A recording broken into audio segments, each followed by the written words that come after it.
Avete presente quando Venezia trabocca letteralmente di turisti? Ecco, quella è solo la punta dell'iceberg. Già, perché in un modo o nell'altro l'immenso flusso di visitatori deve arrivare nella città lagunare e deve potervisi muovere. Parliamo di 28 milioni di persone che ogni anno si vogliono abbeverare della grande bellezza del capoluogo veneto e fra poco arriveranno anche i nuovi ostelli di Mestre. Si apre quindi un doppio fronte sulla mobilità veneziana, che da una parte dovrà rivedere i collegamenti con la terraferma e dall'altra avrà bisogno di strutturare nuove proposte per il centro storico. Un pacchetto di idee e suggerimenti arriva dalla Filt CGL, che sottolinea come il contesto sociale ed economico veneziano sia profondamente cambiato negli ultimi anni. Per affrontare il problema del trasporto pubblico nella città di Venezia, con il grosso afflusso turistico, pendolare, le spiagge, è necessario affrontare con una modifica complessiva del sistema di trasporto e non con interventi a tampone così come stanno facendo.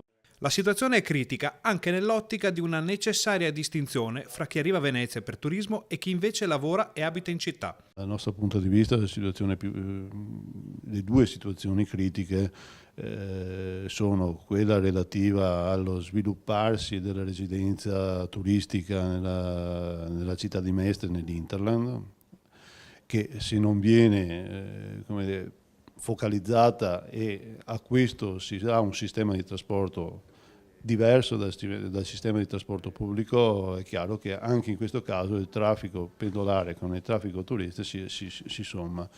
La seconda è come si affronta i weekend nel centro storico. Noi pensiamo che vada affrontato con una separazione di flussi netta, utilizzando gli steward che il Comune di Venezia ha assunto.